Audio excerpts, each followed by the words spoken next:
Tormentosas y turbulentas se han movido en la moneda, el Congreso y la Corte Suprema. Acusaciones constitucionales rechazadas en contra de la ministra del Interior, Carolina Tobá.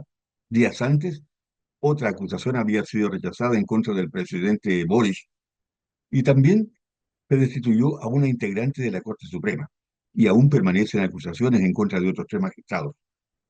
Hoy voy a conversar con la diputada Daniela Sicardini, quien ha estado virtualmente en el ojo del huracán en el Congreso. Diputada, buenos días y gracias por aceptar la invitación. Muchas gracias a usted, don Marcos, por el espacio que nos entrega también para hablar de la contingencia nacional. Así es. Diputada, por unanimidad, eh, Ángela Vivanco fue removida de su cargo en la Corte Suprema. Dicen que era importante tomar una determinación antes de del pronunciamiento del Congreso. Los antecedentes contra la ahora ex ministra eran muy fuertes, lapidarios.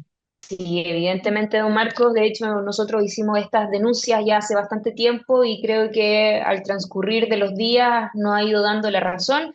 Lo que decíamos con el diputado Manucheri cuando acá había manipulación de la justicia, o sea, sin ir más lejos, el actuar indebido de la ministra, ex ministra Vivanco, el acelerar causas, el ejercer presiones a subordinados, a los relatores. Ella incluso entregaba información reservada en causas que todavía no se habían fallado, eh, impartía instrucciones directas con respecto, ¿no es cierto?, a manipular la justicia cuando, por ejemplo, se le pide integrar la sala y ella no se niega, en los chats ella está muy disponible, le dice al señor Hermosilla, no hay ningún problema, solo tiene que pedírmelo tal persona, o sea, incluso le da las instrucciones de cómo hacerlo, y además el tema con respecto a su actuar como una jefa de campaña para algunos nombres que se tenían que designar a ciertos cargos y para otros que no les parecía o no eran muy cercanos, torpedeaba, ¿no es cierto? Y hacía operaciones en contra de ellos. O sea, efectivamente acá se configura una situación que es bastante grave porque en estricto rigor ella transgrede los principios básicos en este caso, la Corte Suprema, que son principios de imparcialidad, de objetividad, de independencia, autonomía, y es por eso que de manera unánime el día de ayer la Corte Suprema hace la remoción de su cargo. El próximo día martes, el Senado deberá conocer la acusación constitucional contra el ministro Sergio Muñoz y también con la señora Vivanco, por separado.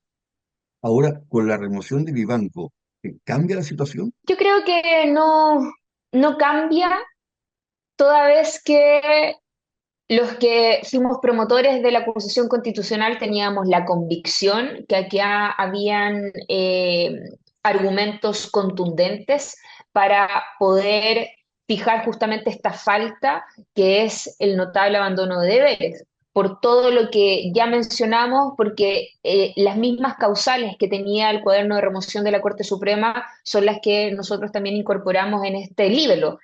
Por lo tanto, con mayor fuerza y probablemente con una amplia mayoría va a existir un pronunciamiento por parte de la Sala de la Cámara de Diputados y Diputadas para poder aprobar lo que es esta acusación constitucional, en el entendido de que nosotros aprobamos la cuestión previa, después nos vamos al fondo y son los senadores y senadoras que cumplen un rol, ¿no es cierto?, de jueces. Nosotros más bien aprobamos una admisibilidad o una presunción, ¿no es cierto?, de esta causal de notable abandono de deberes.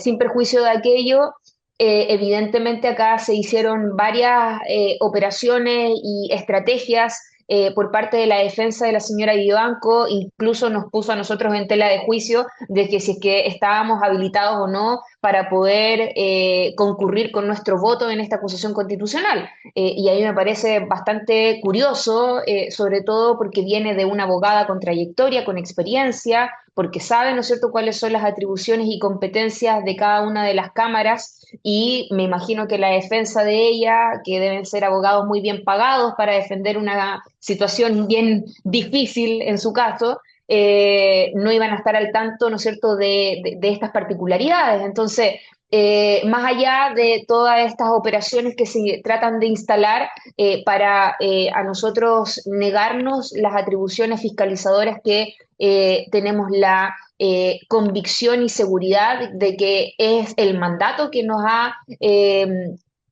encomendado la ciudadanía, y en eso nosotros no vamos a titubear y no vamos a tener doble discurso. Por lo tanto, qué bueno es que ya se haya resuelto eh, lo que se votó hace unos días atrás, antes de ayer, con respecto, ¿no es cierto?, al libelo de Muñoz y Vivanco. Ahora, me parece bastante lamentable, y nosotros hicimos el punto, que también estas artimañas y mañosamente instalan un paquete con dos personas distintas por parte de la derecha, dos personas distintas en un libelo y con causales muy diferentes. O sea, el precedente que se instala es bastante complejo, porque el día de mañana perfectamente podríamos estar acusando a un ministro por violación a menores y al mismo tiempo a un ministro porque no está cumpliendo la ley. O sea, esas son las diferencias abismales que tenía finalmente esta acusación que se aprobó hace 2 días atrás en la Cámara por esta estrategia mañosa que instala la derecha como paquete de meter a todos en el mismo saco. Y sabemos claramente, y con esto termino, que acá algunos de la derecha era básicamente el objetivo principal de meter a Muñoz tenía que ver, ¿no es cierto?, con una pasada de cuenta política. Fue el único que estuvo disponible a desaforar a Pinochet, fue el que le ha hecho la vida de cuadritos a la ISAPRES por haberle metido la mano al bolsillo a los afiliados y que sale a la luz pública.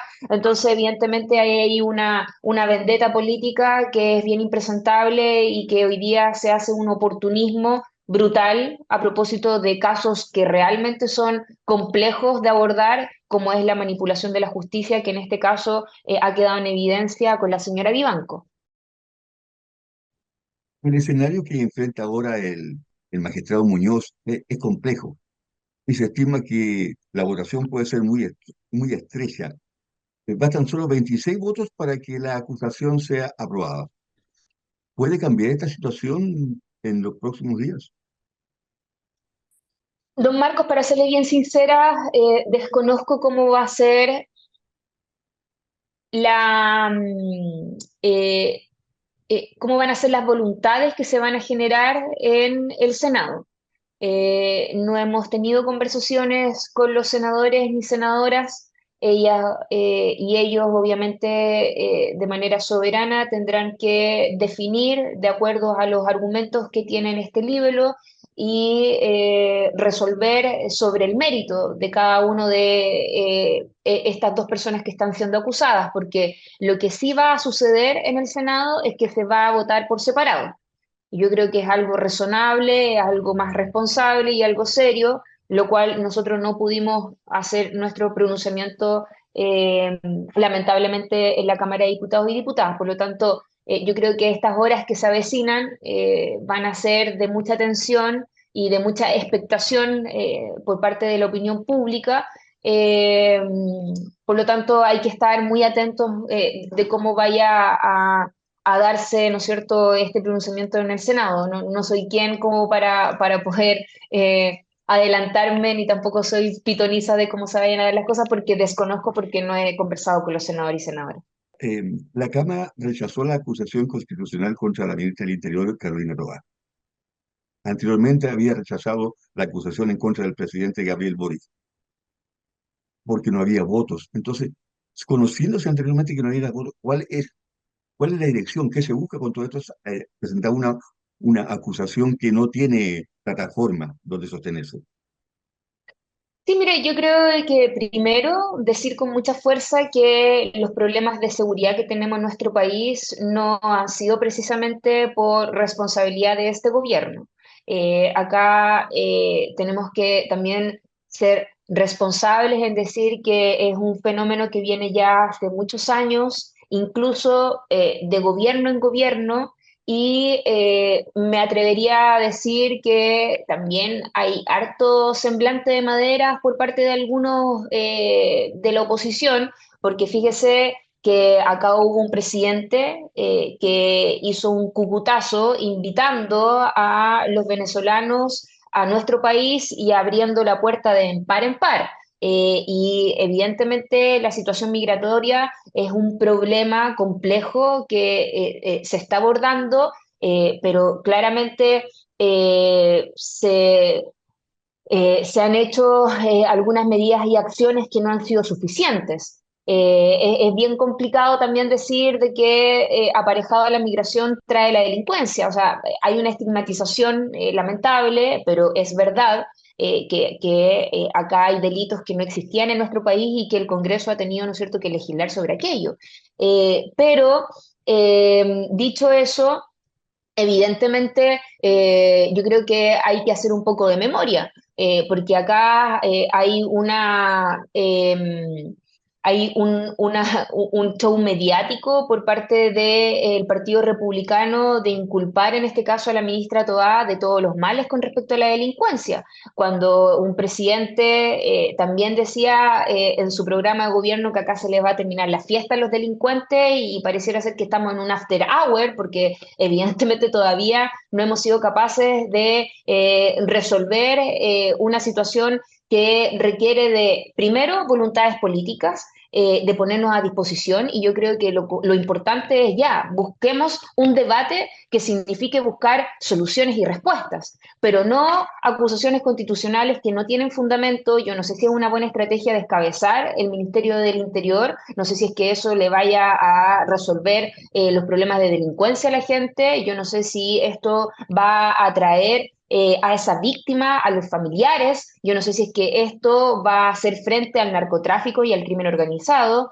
Yo más bien veo de que hay un aprovechamiento político, sobre todo una estrategia electoral a puertas de las votaciones municipales. Por lo tanto, creo que enmarca esta cortina de humo que instala la derecha y particularmente el Partido Republicano con la ponencia que hace el exdirector Yáñez en la misma comisión revisora de esta acusación constitucional, él dice, nunca antes visto un gobierno, el presidente Boric particularmente, nos ha entregado tanto apoyo a esta institución.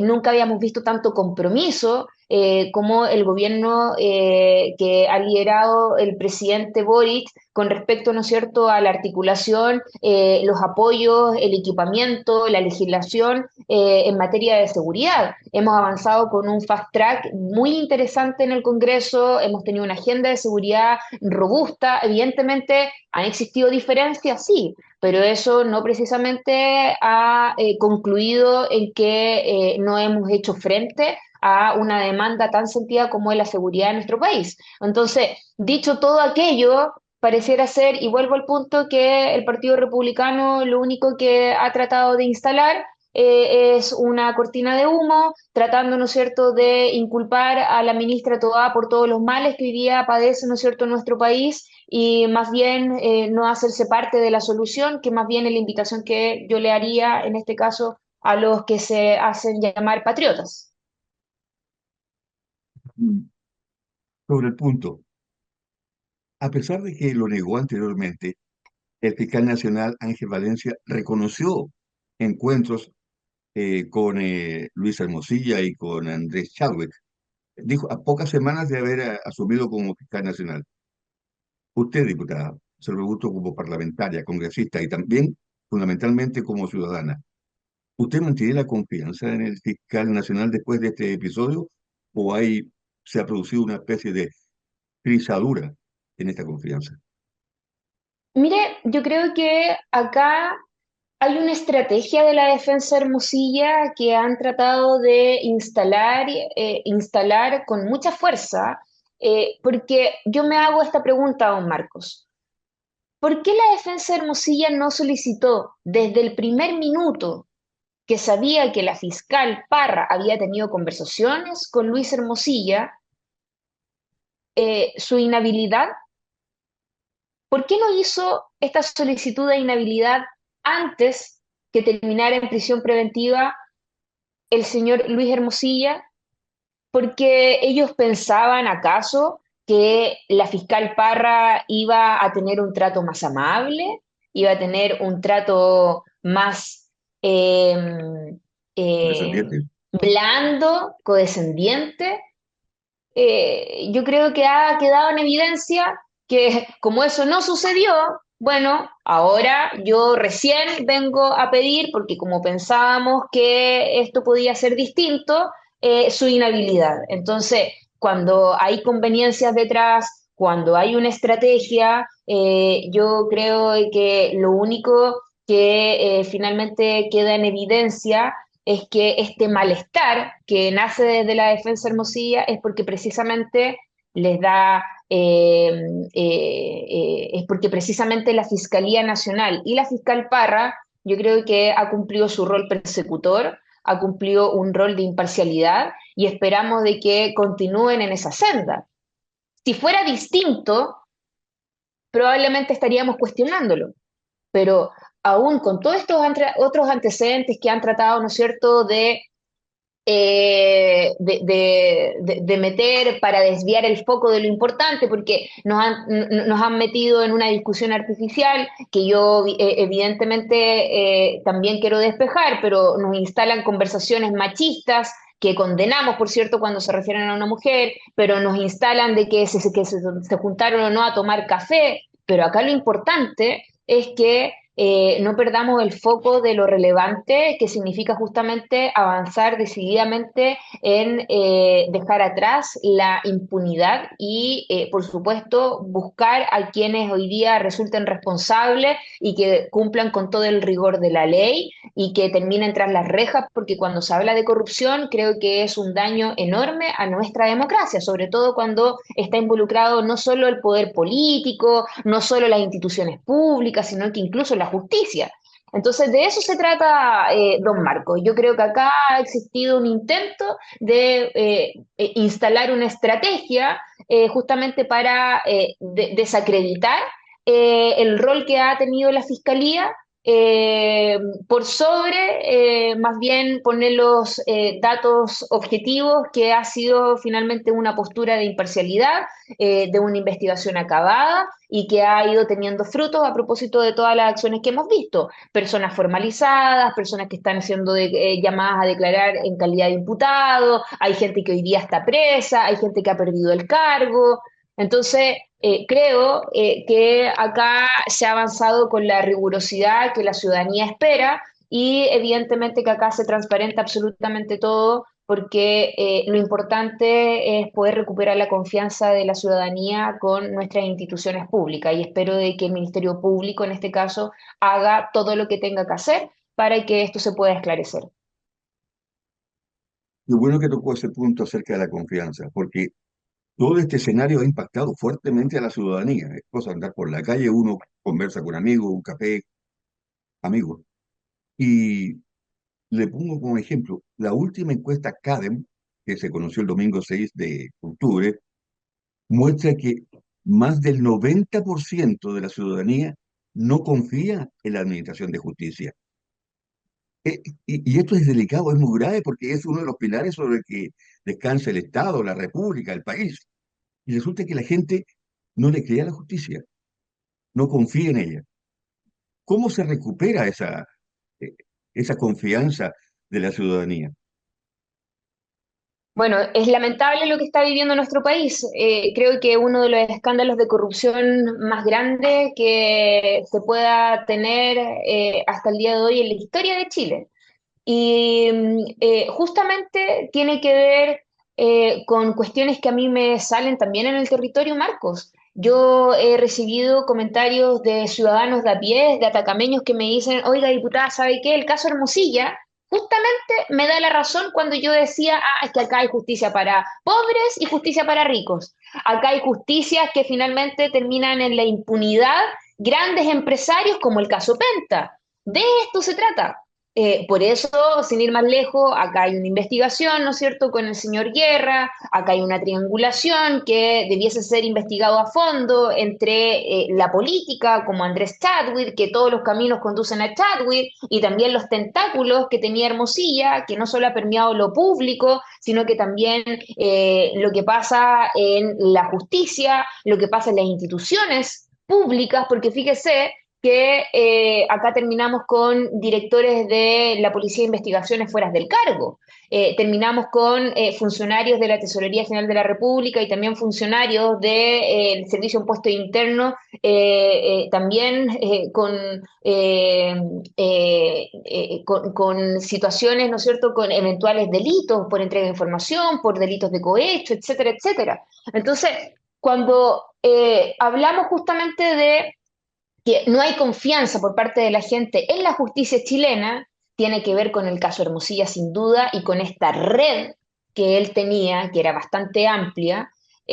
Por lo tanto, yo espero de que cómo se recomponen esas relaciones, cómo se recupera la confianza, es solamente dejando atrás la impunidad y avanzar decididamente, ¿no es cierto?, con todas las acciones que se tengan que hacer desde lo legislativo, con mejorar nuestra legislación para que no queden estos vacíos de opacidad, por ejemplo, con el nombramiento de jueces, todo lo que se tenga que hacer también desde la justicia y que acá terminen en la cárcel los que terminen siendo responsables por delitos de corrupción y que le ha hecho un daño enorme a la fe pública, pero también a el patrimonio de todos los chilenos y chilenas. Porque, por ejemplo, no quiero dejar de lado, pero acá hay toda una configuración que, claro, algunos sacan provecho, acá sacan provecho de intereses personales por sobre los intereses comunes,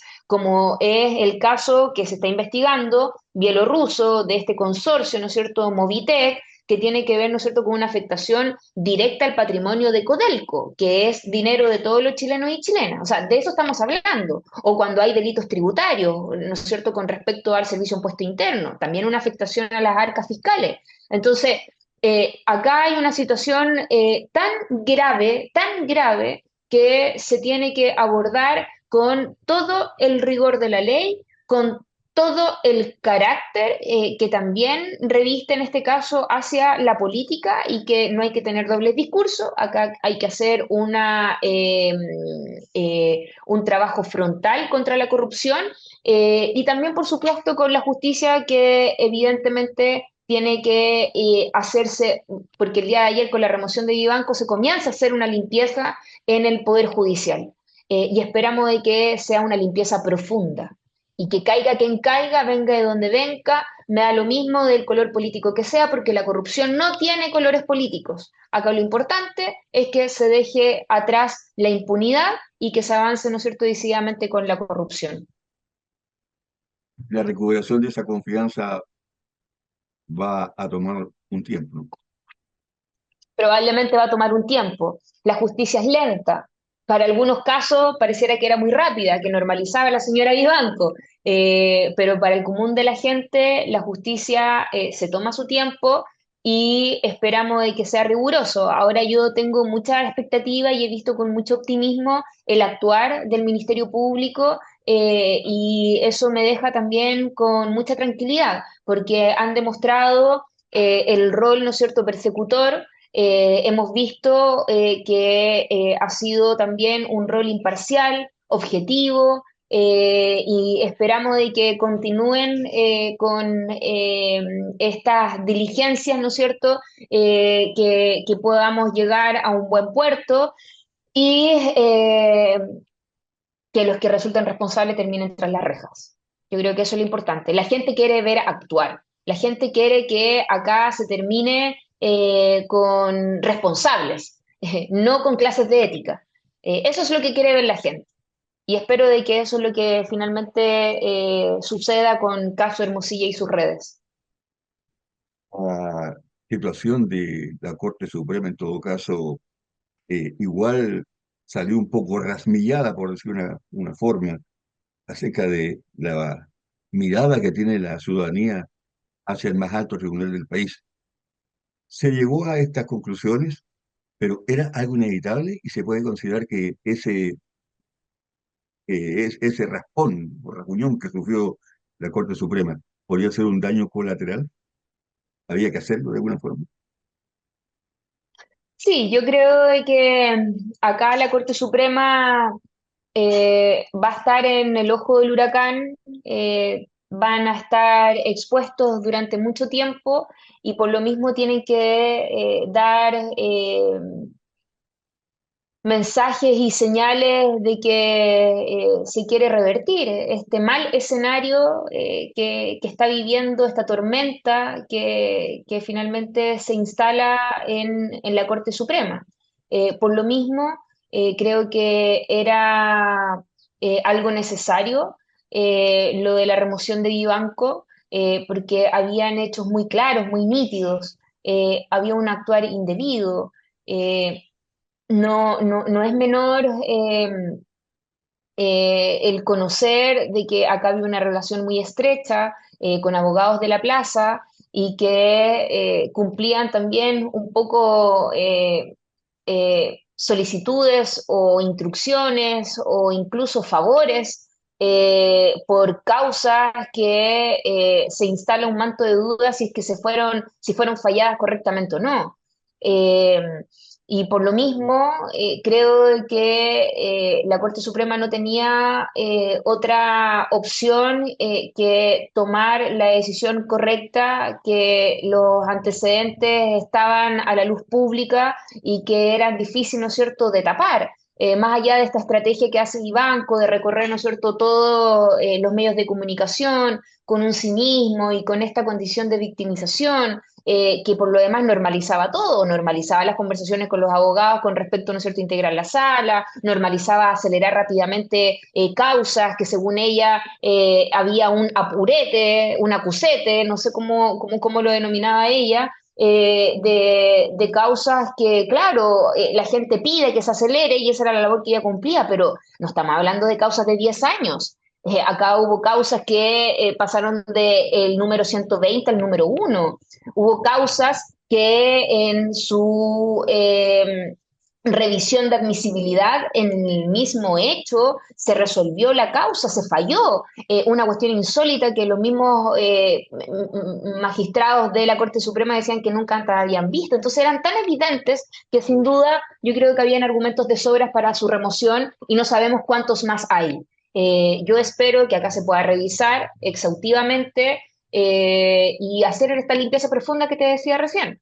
Era un poco inminente lo de la remoción de Vivanco, habían hechos contundentes, lo mismo estamos haciendo nosotros desde el Congreso Nacional con la acusación constitucional, pero yo creo que esto está recién comenzando. Yo creo que esta es la punta del iceberg de una máquina de operaciones para la impunidad que trabajaban algunos en red justamente para el interés particular por sobre los intereses de la justicia, los intereses de lo público y los intereses finalmente que tenemos los chilenos de confiar en nuestras instituciones. Diputada, le agradezco mucho la gentileza que ha tenido en concedernos estos minutos. Eh, Su punto de vista y consideración quedó totalmente y absolutamente clara. Yo le agradezco sinceramente que haya dedicado estos minutos para conversar acerca de estos temas que son titulares en todos los medios de comunicación sin lugar a dudas. Muchas gracias por No, su participación. muchas gracias, don Marco, un gusto y feliz de que podamos hablar de una situación tan delicada que nos afecta a todos los chilenos y chilenas cuando se pone en juego nuestra democracia. Muchas gracias por la invitación. Gracias a usted, diputada. Que esté muy bien.